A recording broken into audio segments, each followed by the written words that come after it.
देखिए, मैं तो पहले भी कह चुका हूं और दोबारा दोहरा रहा हूं, कौन रियल एनसीपी है, कौन रियल शिवसेना है, वो वक्त बहुत दूर नहीं है।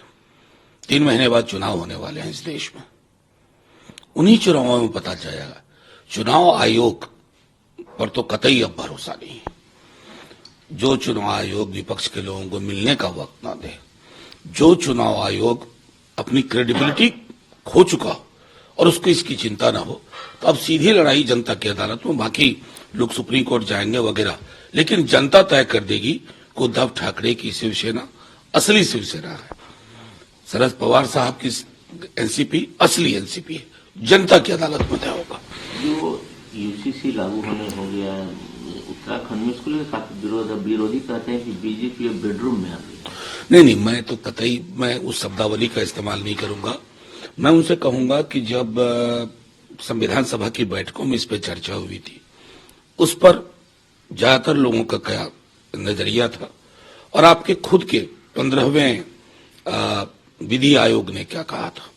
असल में इनके लिए लगता है यूनिफॉर्म सिविल कोड को ये धान के खेत में हम ना कौवा उड़ाने के लिए, डराने के लिए जो रखते हैं, ये उस तरह से इस्तेमाल कर रहे हैं, जिसको मैं मानता हूं कि एक लार्जर डॉग विसल पॉलिटिक्स का हिस्सा है।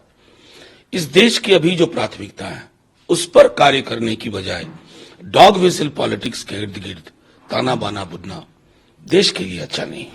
दिल्ली के मुख्यमंत्री के खिलाफ प्रोब एजेंसी एक कंप्लेंट करेगी, जिस तरह से वो सम्मन को नहीं इंटरटेन कर रहा है। देखिए, इन एजेंसीज की क्रेडिबिलिटी खत्म हो चुकी है। अब ये कुछ भी कहते हैं मायने नहीं रखता।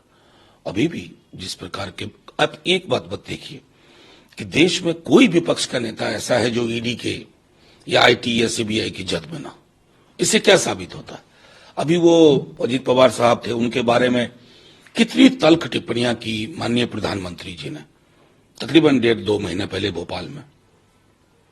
फिर शामिल हो गए अजीत पवार जी, इतनी खूबसूरत मुस्कुराती हुई दोनों की तस्वीरें आई, तो भ्रष्टाचार का मामला खत्म हो गया। एक वैसे ही व्यक्ति हैं जो उत्तर पूर्व में सीएम है।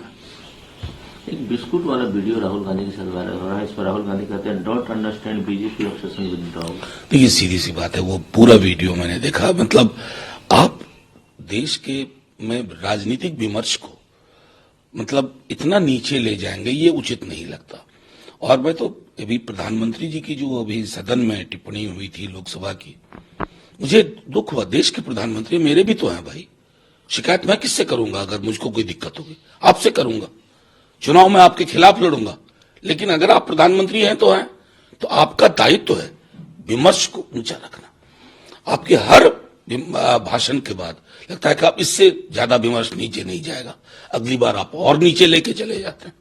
ये और उनकी पार्टी को भी ये मुफ्त बिन मांगे सलाह, विमर्श अच्छा रखिए। अखिलेश यादव को निमंत्रण दिया है खड़गे जी ने कि न्याय यात्रा में शामिल हो। अखिलेश ने कहा कि जल्द ही ज्वाइन करेंगे। बिल्कुल, ये देखिए, अब तो विपक्ष के लोगों के भी इंडिया को समूह को लग रहा है कि बहुत पास चीजें आ रही हैं, जहां जिसको मौका लगेगा शामिल होगा। नितिन गडकरी कहते हैं कि जो आदमी अच्छा काम करता है उसको इज्जत नहीं मिलती। कई बार कह चुके हैं वो। उन्होंने बल्कि एक बार बहुत अच्छे अंदाज में कहा था कि चाइनीज माल ज्यादा बिकता है, यानी कि जो प्रोपेगेंडा कर सके, मैं मेरा मुझको कह सके, वो ज्यादा चलता है। और एक बात तो ये भी मतलब उनकी बातों से निहितार्थ है, जो तात्कालिक तौर पर लोकप्रिय हो वो कालांतर में लोकहित में हो, जरूरी नहीं। ये व्यक्ति पर भी लागू होता है, विचार पर भी लागू होता है, संगठन पर भी लागू होता है। Impression should not be created. एक मिनट, बहुत हो गया।